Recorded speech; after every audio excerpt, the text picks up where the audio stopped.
It is interesting, obviously, from our faith's perspective. I would say reincarnation isn't there more so, at least from my angle. Yeah. So it's like, I don't know, but at the same time I can respect it because it is very cool to think about that. It is. To me, what I've always wondered is like, you know how people's like what we believe is like sometimes God will speak through other people, or they'll show you exactly what you need when you want to see it, or when you least expect it, or signs from God. It's almost like what I always imagined reincarnation equating to for some people is almost like a sign. Like maybe this next reincarnation of Dalai Lama will do something, and it's like, wow, it's like a sign of God that this is that same person. Yeah. But is it actually? And what it really comes down to is like, how much do you want to believe literal context? Was the world really made in 6 days? Like do you really want to believe the literal, or what did Jesus say? Like, I will raise this temple in 2 days or something like that. Mm-hmm. Yeah. 40 days, 40 nights he was out in the desert. Yes. Like, how literal do you want to get with it? Right. Exactly. Yeah. How literal should you take it? I think that's a good question. And on the basis of reincarnation, like, I was reading about this girl, 1900s in England, and she just didn't fit in. She continuously talked about these memories of her time in Egypt. Oh, wow. And not just Egypt, but like ancient Egypt, where we have the pyramids of Giza and stuff like that. And there's this girl who's in England, and I mean, in the 1900s, you don't have access to. I mean, you have some access, but you don't have access to the internet, where you have a wide collection of information. You don't have videos. You don't have any of that. Like, you can't really base your recollection on anything else other than maybe your true memories. Yeah. And so for her, she would like have these vivid hallucinations, if you will, of her walking through this sandstone covered floor and to the sides of these beautiful trees, because that's the cool thing about ancient Egypt. You think of it as sand. At that time, it was like these oases that were there.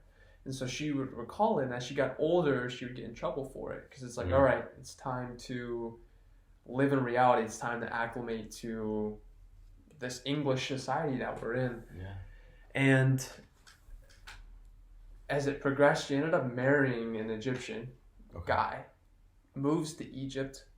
She gets to kind of walk these sacred ancient grounds. And for her verbatim, everything that she recollected was there at some degree. That's wild. And like people, archaeologists, she'd be like, oh, but there was, let's just say, for example, there was a tree here.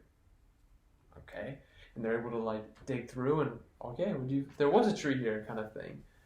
That was a poor example, but like there were artifacts that were supposed to be there that weren't there, and then she was able to help these archaeologists kind of get through. So it's kind of interesting. It's like, how does that happen? Is she claimed that she was, I believe, like a helper of the king, of the pharaoh. Yeah. That's what she claimed. Fascinating.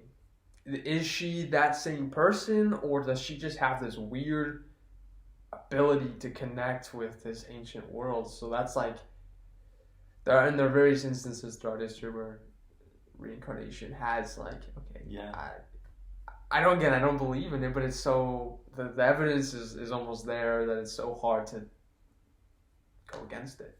Have you ever seen the movie Miracles from Heaven by a little kid named Colton? Is that the... Did he have like appendicitis or something?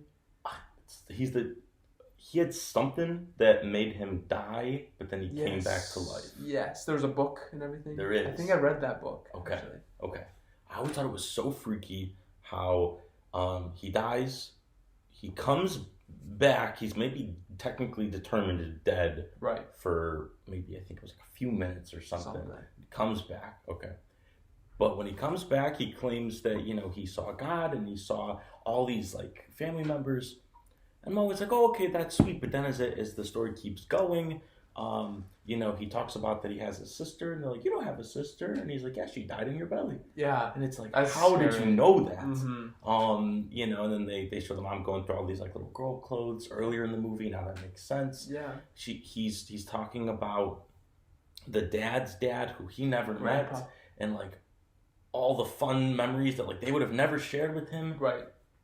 That's wild. Wasn't it like, yeah, I saw Grandpa with these big angel wings around him. Yeah. Like that. Yeah. And it's like crazy. It's almost like so scary. It's like, how can you? I mean, that's beautiful. It's not scary, but it's almost so scary how can you discredit that? I mean, you know, if they made a book and a movie about it, it has to be real. I mean, you know, the dad. I think the dad was the one who wrote it. The homie is swimming in money. You know, like. I don't want to discredit it because there's so many things and it's just like, okay, you can't be making this up. You can't be. Sure. But especially it is a pretty cool story to say, hey, and then you're racking in the middle. Racks in the middle with money. Racks in the middle. There's a cool part in the book. I'm not sure if they showed it in the movie, where he claimed that he saw Jesus, and there was this girl who kind of experienced the same thing as him, where she was proclaimed dead for a little bit, comes back to life, has this heavenly experience, and she was extraordinarily gifted in painting. Like, she could recreate this room that we're in, line for line, bar for bar, have the exact same tones, obviously the skill involved in that too. Like, she could have this room down. And she paints these recollections that she had from heaven, and she painted Jesus. Wow. And I know it's pretty easy to be like, okay, yeah, that's him. I guess Colton saw her painting of Jesus and said that's exactly what he looked like. Oh, wow. And so in the book they included that picture, which was pretty cool. Oh, I was like, well, I guess that's how maybe Jesus actually did look like. I mean, I'm going to give this kid a benefit of the doubt. I want to believe him. Yeah. So I thought that was just mind-boggling. Like, wow, look at him. And like I have, whether it be like cousins or just other little people that I've met, little people, of course, being kids, that they're so, maybe it's a generational thing, I don't know, but like wishy-washy. Mm-hmm. Like, you have their focus for 3 seconds and they're on to the next thing. Yeah.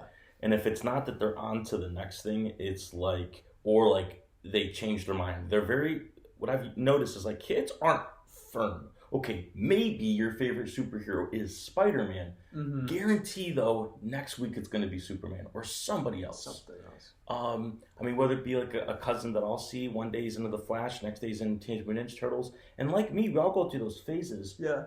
And like, yeah, Star Wars has been the biggest constant in my life, but you go through phases, and even your thoughts, they never really stayed the same.